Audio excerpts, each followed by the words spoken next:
trazendo algumas reflexões do padre exorcista Gabriele Amorfi em um de seus livros que é um dos meus favoritos, O Exorcista Explica o Mal e Suas Armadilhas. Com a desobediência de Adão e Eva, o pecado entrou no mundo. À luz dessa situação, Jesus aceita, ao se encarnar, as consequências extremas dessa culpa original, cujo efeito último é a morte. Conforme Gênesis capítulo 2, versículo 17. Mas não comas da árvore da ciência do bem e do mal, porque em qualquer dia que comeres dela, morrerás indubitavelmente. Foi essa a advertência de Deus quando colocou o homem no jardim do Éden. O Filho do Homem, encarnando-se, aceitou enquanto homem e somente enquanto homem, uma vez que a sua natureza divina não estava sujeita a tais limitações, a condição de mortalidade e todos os limites próprios da natureza humana: fome, sede, sono, sensibilidade à dor, para salvar-nos. Ele aceitou as consequências extremas da morte, a fim de destruí-la com sua ressurreição. Foi essa realidade que levou São Paulo a exclamar: onde está, ó morte, a tua vitória? Onde está, ó morte, o teu aguilhão? A morte foi derrotada por Jesus. Houve 3 consequências, 3 vitórias pela paixão, morte e ressurreição de nosso Senhor Jesus Cristo. Primeiro, acabou com a morte eterna. Com a nossa liberdade, temos as portas do paraíso abertas, mesmo tendo uma passagem pelo purgatório, e também podemos ir para o inferno. Claríssima a afirmação de Jesus do alto da cruz ao bom ladrão: em verdade te digo, hoje estarás comigo no paraíso. Lucas, capítulo 23, versículo 43. Segunda vitória. Constituído de alma e corpo, o homem não pode viver somente com a alma separada do corpo. Corpo e alma são destinados a recompor-se no final dos tempos, isto é, no momento do juízo final.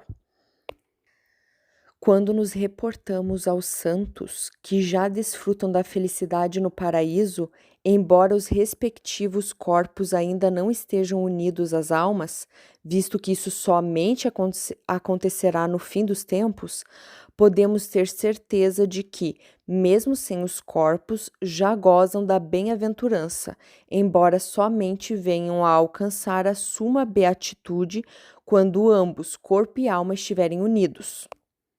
Então, Padre Gabriele já explica no livro que existe o juízo particular e o juízo final. O juízo final é realmente o que a gente chamaria de fim dos tempos, não é, de forma alguma, a ideia de arrebatamento que outras vertentes cristãs têm. Católico não acredita em arrebatamento. Existe o juízo final, que é explicado em Apocalipse e no Catecismo da Igreja Católica.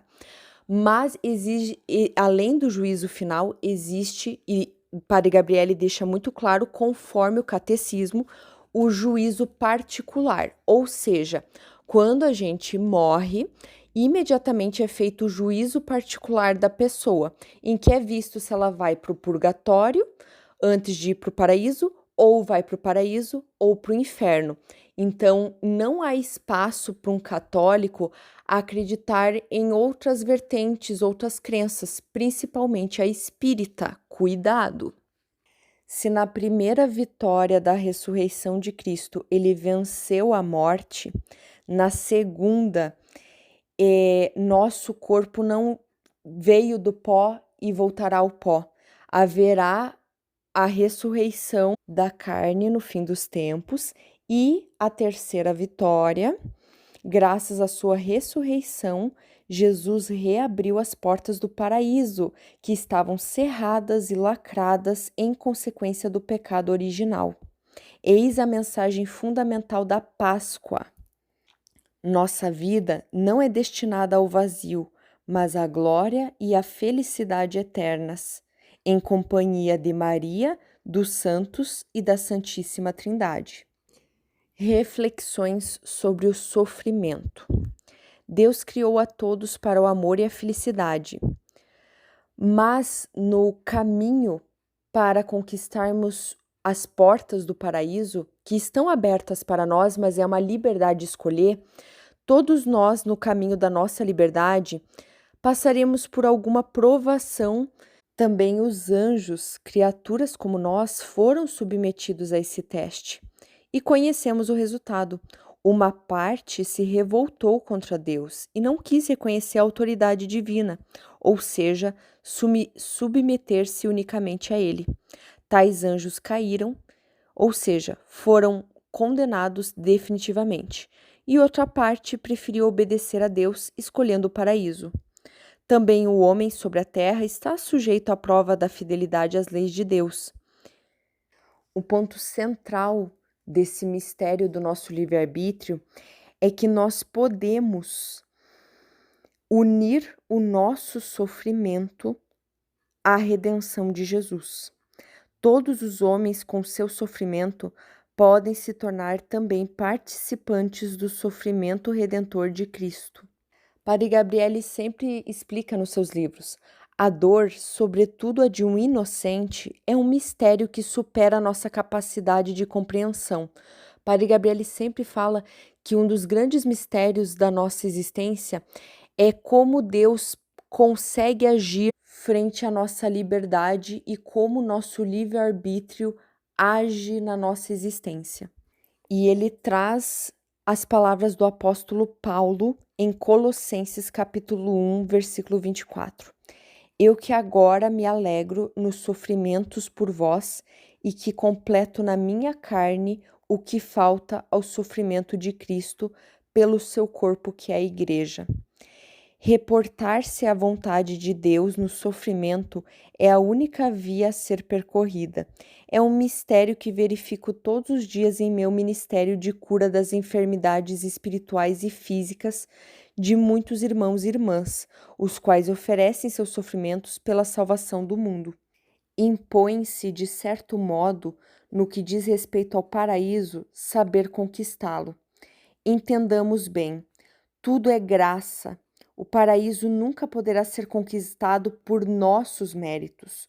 Somente Cristo é quem pode conquistá-lo para cada um de nós, por meio da via estreita da sua morte na cruz, que se conclui na alegria da ressurreição. O que nos compete, então, fazer? Aceitá-lo por meio da prova da existência, e isso é válido para todos. Ao ler a vida dos santos, comprovamos que alguns passaram por sofrimentos extraordinários. É bom que o afirmemos desde já. Não é isso que o Senhor espera necessariamente de cada um. No entanto, todos enfrentamos as nossas tribulações, fadigas comuns e extraordinárias. Ser provado no corpo e no espírito, entregando-se totalmente a Deus, essa é uma verdadeira e indiscutível prova de fé, pois em tais casos o amor e a fidelidade ao Senhor são gratuitos, não nos proporcionando nenhuma vantagem pessoal. Em suma, o amor por Deus não tem outra razão de ser senão o próprio amor. São Bernardo de Claraval fez o seguinte comentário: o amor subsiste por si mesmo, agrada por si mesmo e por causa de si mesmo. Ele próprio é para si mesmo o mérito e o prêmio. O amor não busca outro motivo nem outro fruto fora de si. O seu fruto consiste na sua prática. Amo porque amo, amo para amar. Por conseguinte, somos chamados a amar a Deus e a nele crer em meio às fadigas da vida, sobretudo se reconhecermos que as coisas temporais nos proporcionam força e auxílio para visar ao mais alto, um dia após o outro. São Paulo fala sobre um espinho na carne. Ele morreu com aquele espinho na carne, uma vez que a virtude se manifesta e se aprofunda exatamente por meio do sofrimento, mediante o qual comprovamos a virtude e a aperfeiçoamos. A experiência do apóstolo atesta-nos que, por intermédio do sofrimento, aprendemos a amar a Deus, a nos aperfeiçoar no amor. O sofrimento é o caso de reiterar, quando oferecido pela salvação das almas, pela conversão dos pecadores, a título de reparação, torna-se desta maneira um instrumento de verdadeira colaboração com a ação divina para a redenção de toda a humanidade. Padre Gabriele, em todos os seus livros, assim como vários outros livros católicos, falam a mesma coisa. Por que sofremos é um mistério muito, muito delicado e que nós não conseguimos colocar luz em todas as respostas. Sabemos que Deus é amor e Ele não gosta do nosso sofrimento, mas que Ele consegue fazer, mesmo do que há de ruim que acontece em nossas vidas, Ele consegue fazer milagres, graças, tornar isso algo bom. E que Ele também tem limitações, não por ser Deus, mas por respeitar o nosso livre-arbítrio. O nosso livre-arbítrio é o nosso maior talento, o nosso maior desafio e, ao mesmo tempo, a nossa maior graça. O nosso livre-arbítrio é um grande mistério para nós, meros mortais, faz parte do plano de salvação e é dentro desse livre-arbítrio que o mal pode se manifestar de uma forma difícil de compreender em alguns momentos. Tem até um livro que eu explico, eu leio algumas partes, que é o Porquê Sofremos, de Renato Mengue.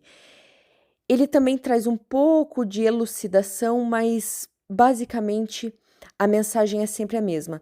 Deus não quer o nosso sofrimento, mas nós temos o livre-arbítrio, e dentro desse livre-arbítrio, dependendo de como usamos a nossa existência aqui na Terra, tudo pode ser proveitoso, tudo pode levar a um bem maior, mesmo que nós não compreendamos, desde que nos mantenhamos firmes na fé e não blasfemamos, não abandonemos a Deus e nos deixemos ser argila moldada às mãos de Deus. Enfim, essas são só algumas reflexões do Padre Gabriele Amorfi no livro O Exorcista, Explica o Mal e Suas Armadilhas. E é basicamente, o Padre Gabriele tenta explicar nos tempos modernos como se manter na fé, firmes e fortes e vigilantes, pode ser algo extraordinário e muito, muito benéfico. Deus seja louvado.